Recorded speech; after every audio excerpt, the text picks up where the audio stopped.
حضرت سلیمان علیہ السلام کی انگوٹھی کے بارے میں کہا جاتا ہے کہ اسے جنت سے لایا گیا تھا اور اس کے اندر پراسرار طاقتیں موجود تھیں، اور یہ انگوٹھی حضرت سلیمان علیہ السلام کی وفات کے بعد اچانک غائب ہو گئی۔ اس انگوٹھی کا ذکر احادیث مبارکہ میں بھی ملتا ہے، لیکن اب یہ انگوٹھی کہاں ہے اور حضرت سلیمان علیہ السلام کے بعد یہ کس کے پاس ہوگی جو مستقبل میں اس انگوٹھی سے بہت بڑا کام لے گا اور اس کی پراسرار طاقتوں کو لوگوں پر استعمال کرے گا۔ جب ہزاروں سال پہلے حضرت آدم علیہ السلام اور بی بی حوا جنت سے زمین پر اتارے گئے تو زمین پر زندگی کا آغاز ہوا تھا۔ جب انسان دنیا میں پھیلنے لگے تو تب اللہ تعالیٰ نے حضرت جبریل علیہ السلام کو انگوٹھی کے حوالے سے ایک کام سونپا جو کہ انبیاء علیہ السلام کے سپرد کرنا تھی۔ سب سے پہلے وہ انگوٹھی حضرت آدم علیہ السلام کو دی گئی اور حضرت آدم علیہ السلام کے بعد اس انگوٹھی کو حضرت داؤد علیہ السلام کی ملکیت میں دیا گیا۔ حضرت داؤد علیہ السلام نے حضرت ابراہیم علیہ السلام سے 1000 برس بعد اور حضرت موسیٰ علیہ السلام سے 500 سال بعد حکومت کی۔ وہ بنی اسرائیل کے ایک طاقتور بادشاہ اور نبی تھے۔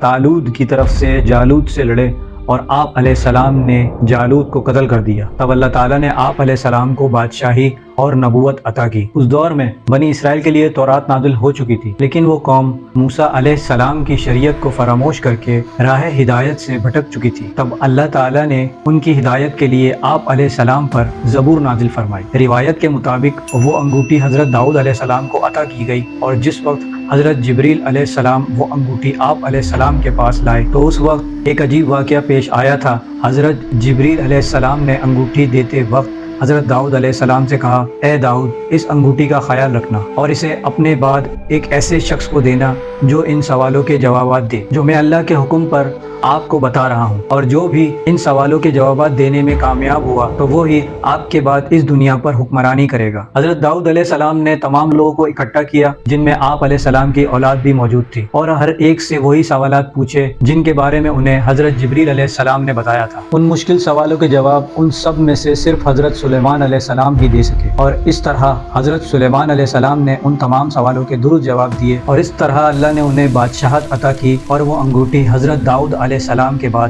حضرت سلیمان علیہ السلام کے پاس چلی گئی۔ احادیث مبارکہ کی روشنی میں اس بات کی وضاحت ملتی ہے کہ قیامت سے پہلے یہ انگوٹھی ایک مخلوق کو ملے گی۔ کئی لوگوں کا ماننا ہے کہ حضرت سلیمان علیہ السلام کی اس انگوٹھی میں اللہ تعالیٰ کا وہ نام لکھا تھا جو صرف اللہ اور اللہ کے کچھ پیغمبروں اور چند فرشتوں کو معلوم تھا۔ اس انگوٹھی کے درمیان حضرت سلیمان علیہ السلام کی مہر بھی تھی، اور کہا جاتا ہے کہ اس انگوٹھی کی وجہ سے آپ علیہ السلام تمام جانوروں اور جنات پر حکومت کرتے تھے۔ اور اس بارے میں ایک واقعہ یہ بھی مشہور ہے کہ ایک موقع پر اللہ تعالیٰ نے حضرت سلیمان علیہ السلام کو آزمائش میں ڈال دیا۔ آپ علیہ السلام کے پاس ایک انگوٹھی تھی جس میں اسم اعظم کنندہ تھا۔ اس انگوٹھی کی بدولت آپ علیہ السلام جن و انس پر حکومت کیا کرتے تھے، لیکن وہ انگوٹھی کسی وجہ سے گم ہو گئی اور شیطان کے ہاتھ آ گئی، چنانچہ آپ علیہ السلام تخت و سلطنت سے محروم ہو گئے۔ ایک مدت کے بعد وہ انگوٹھی شیطان کے ہاتھ سے دریا میں گر گئی، جسے ایک مچھلی نے نگل لیا۔ وہ مچھلی حضرت سلیمان علیہ السلام نے پکڑ لی، اور جب اس کے پیٹ کو چیرا گیا تو انگوٹھی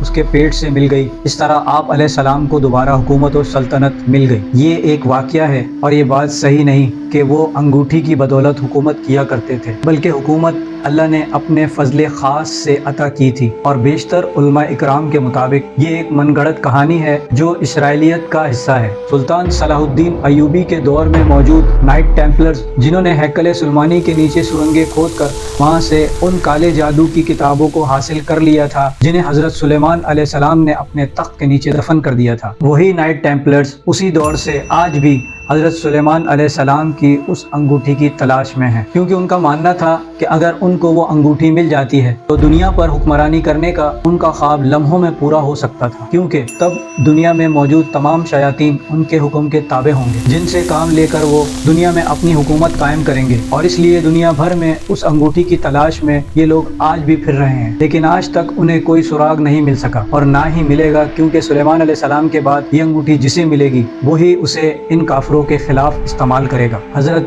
جابر بن عبداللہ رضی اللہ تعالیٰ عنہ سے روایت ہے کہ سرکار دو عالم صلی اللہ تعالیٰ علیہ وآلہ وسلم نے فرمایا کہ حضرت سلیمان علیہ السلام کی انگوٹھی کے نگینے میں کلمہ پاک لکھا ہوا تھا، اور ان کی انگوٹھی کے نگینے کا رنگ آسمانی تھا۔ مسلمانوں کے نزدیک وہ انگوٹھی حضرت سلیمان علیہ السلام کی تھی اور عیسائی اسے حضرت داؤد علیہ السلام کی ملکیت سمجھتے ہیں، جبکہ یہودیوں کا خیال ہے کہ حضرت داؤد علیہ السلام اور حضرت سلیمان علیہ السلام دونوں کا تعلق بنی اسرائیل سے تھا، اور اسی لیے اسرائیل کے جھنڈے پر بھی انہوں نے اس انگوٹھی کے نشان کو اسٹار آف ڈیوڈ قرار دے کر نصب کر دیا۔ اس نشان کو دیکھ کر مسلمانوں میں بھی اختلافات پیدا ہوتا ہے، جن کا خیال ہے کہ یہ نشان اسرائیل کی ہی ایک علامت ہے، لیکن در حقیقت یہ تاریخی طور پر درست نہیں۔ یہ 6 نکاتی اسٹار بہت سی مساجد میں تلواروں پر، عثمانیوں کے تختوں پر اور مقبروں کے پتھروں پر نقش ہوتا دیکھا جا سکتا ہے، یہاں تک کہ یہ نشان خیر الدین باربوسا کے جھنڈے میں بھی استعمال ہوا تھا۔ کئی اسلامک اسکالر کا خیال ہے کہ اب جبکہ اس نشان کو اسرائیلی جھنڈے میں استعمال کیا گیا ہے، اس معاملے میں انتہائی احتیاط کی ضرورت ہے۔ حضرت سلیمان علیہ السلام کی انگوٹھی کی جھلک ہم مشہور ہالی would film lord of the رنگ میں بھی دیکھ چکے ہیں، جس میں اس جیسی ایک طاقتور انگوٹھی کا ذکر ہے، جسے حاصل کر کے انسان کے پاس مافوق الفطرت طاقت آ جاتی ہے۔ لیکن اس فلم میں بھی اس انگوٹھی کی طاقت ایک افسانوی داستان میں ڈالی گئی ہے جو حقیقی نہیں، بلکہ اس کا تعلق اسرائیلیت سے ہے۔ مگر حضرت سلیمان علیہ السلام کی وفات کے بعد وہ انگوٹھی کہیں غائب ہو گئی۔ اب وہ کہاں ہے، کس کے پاس ہے، اس کا علم اللہ تعالیٰ کے سوا کسی کے پاس نہیں، لیکن احادیث مبارکہ کی روشنی میں یہ بات واضح ہے کہ یہ انگوٹھی قیامت سے پہلے زمین کو پھاڑ کر نکلنے والی مخلوق یعنی دعوت الارض کے پاس ہوگی، جو اس انگوٹھی پر موجود حضرت سلیمان علیہ السلام کی مہر سے مسلمان اور کافروں کو الگ الگ کر دے گا۔ امید کرتا ہوں میری ویڈیو سے آپ کی معلومات میں اضافہ ہوا ہوگا۔ اب میں آپ سے ملوں گا ایک نئی ویڈیو کے ساتھ، تب تک کے لیے اللہ حافظ۔